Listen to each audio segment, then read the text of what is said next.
Assalamualaikum warahmatullahi wabarakatuh. Bertemu kembali dengan saya Agus Hemodialisis. Jadi seperti biasa saya ingin berbagi pengalaman tentang cuci darah. Jadi cuci darah ini tekanan darah atau tensi ini harus normal ya. Karena gini, ketika cuci darah ini tensi itu harus 120/80 atau per 70 atau plus minus 10 lah ya, kurang lebih seperti itu. Tapi tidak diperbolehkan di bawah 100. Karena apa? Jadi gini, cuci darah ini berhubungan sekali dengan proses hemodialisis ya. Jadi di dalam mesin itu ada namanya kibi. Kibi itu adalah kecepatan aliran darah yang dialirkan ke mesin, tarikannya kurang lebih seperti itu. Jadi ada kibi itu, kalau saya pakainya 250 ya. 250 itu kibinya untuk saya, kemudian tensinya harus normal. Kenapa? Ketika misalnya kibinya ini 250, tensi normal, ya nanti cuci darahnya normal. Gitu. Nah misalnya kalau tensi di bawah 100 ini pasti tidak diperbolehkan sama dokter maupun perawat, pasti tidak diizinkan. Karena apa? Ketika kita misalnya, saya pernah ngalamin ngedrop itu kondisi badan tiba-tiba gelap gitu ya, kayak mau pingsan gitu saya ngalamin. Nah ternyata setelah dicek tensi naik itu 70 atau 80. Ini kalau tidak segera diatasi berbahaya gitu kan. Makanya tidak boleh di bawah 100 gitu. Karena kenapa orang tiba-tiba ngedrop? Karena kondisi badannya, pastinya kondisi badan menurun atau hal yang lain bisa menyebabkan pasien itu sendiri mengalami ngedrop atau menurun. Jadi ketika misalnya tensinya itu 100, kemudian mungkin ditarik dengan kibi setengah, mungkin bisa naik turun ini tensi. Jadi ketika cuci darah ini tensi kita naik turun ya, nggak stabil ya. Itu memang normal karena banyak cairan di dalam tubuh kita. Kemudian selesai makan, sebelum makan juga itu berbeda-beda nanti. Jadi tidak usah cemas ketika cuci darah tiba-tiba 150/80 karena selesai makan, tidak apa-apa, itu wajar. Nah, nanti setelah kira-kira 1 jam udah mulai normal lah, nanti bisa kembali lagi gitu. Tapi paling tidak harus berkisar antara ring 120/70 plus minus 10 atau 20 itu ya. Karena gini, cuci darah ini tekanan darah atau tensi ini berhubungan sekali dengan jantung pastinya ya, karena kan ada aliran darah ya, berhubungan dengan tensi dengan kibi di dalam mesin. Jadi ini berkaitan semua. Makanya disarankan juga oleh dokter maupun perawat, saya juga beberapa kali diingatkan jangan sekali-kali minum obat tensi sebelum cuci darah. Itu juga sangat mempengaruhi ya. Nanti bisa ngedrop gitu. Sebaiknya sebelum cuci darah jangan sampai minum obat-obat yang sifatnya berhubungan dengan jantung gitu. Jadi nanti sebaiknya dikonsultasikan dengan dokter supaya tidak terjadi salah paham. Jadi selama ini memang saya belum pernah ngalami sih ya namanya tensi sampai katakanlah pasien cuci darah tensi rendah sehingga dipending, itu tidak pernah. Cuma antisipasinya seperti itu. Jadi tensi itu harus normal.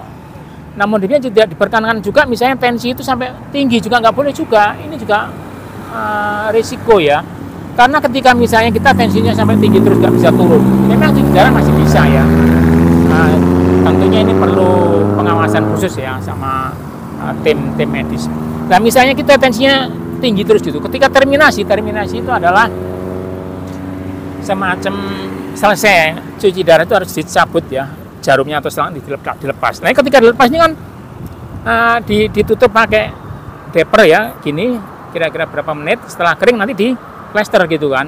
Nah nanti sampai di rumah kira-kira 2 atau 3 jam nanti dilepas pelan-pelan. Nah ketika kita tensinya tinggi ini kan berbahaya sekali, ini kan lukanya masih muda. Nah kalau tinggal bisa takutnya muncrat, itu loh yang dikhawatirkan ini. Tapi kan saya belum pernah dengar sih kalau tensi tinggi itu bisa kemungkinan ya, karena lukanya masih baru ini kan, belas ditusuk kan bisa jadi nanti karena tekanan darah tinggi bisa bocor gitu loh. Mungkin seperti itu ya. Lah oleh karena ketika tekanan darahnya tinggi ini, tensi tinggi, segera konsultasikan dengan dokter. Jadi sebaiknya disampaikan dokter permasalahannya tinggi terus nggak mau turun, sampaikan saja, nanti akan dikasih solusi, dikasih arahan oleh dokter yang bersangkutan.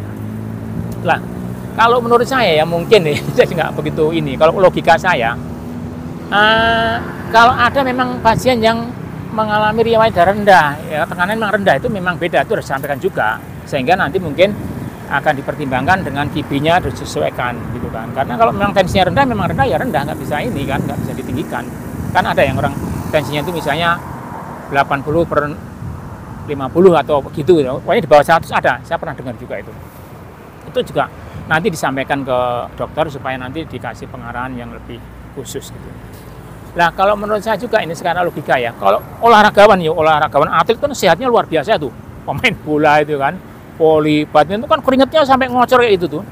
Kalau menurut saya itu saking lancarnya ya. Jadi saking lancarnya peredaran darah dalam pembuluh darah itu mungkin ya.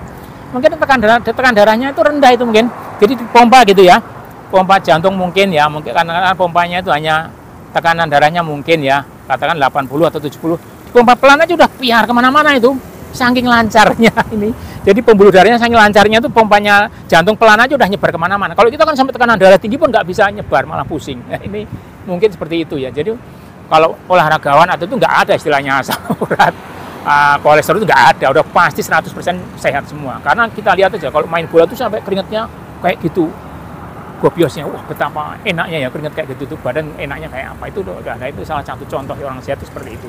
Dan mereka juga bergerak sedikit ada aktivitas itu keringatnya langsung ini keluar, artinya bisa dia apa mungkin metabolisme dan proses asimilasi dalam tubuh kita mereka tuh sempurna sekali ya. Kita hanya bisa melihat contoh itu ya. Kalau untuk ke sana mungkin kita perlu waktu ya.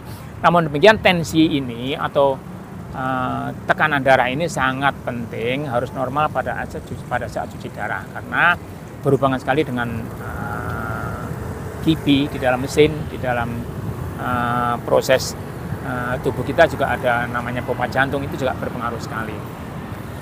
Demikianlah pengalaman saya tentang tensi atau tekanan darah pada saat cuci darah. Semoga bermanfaat, tetap semangat. Assalamualaikum warahmatullahi wabarakatuh.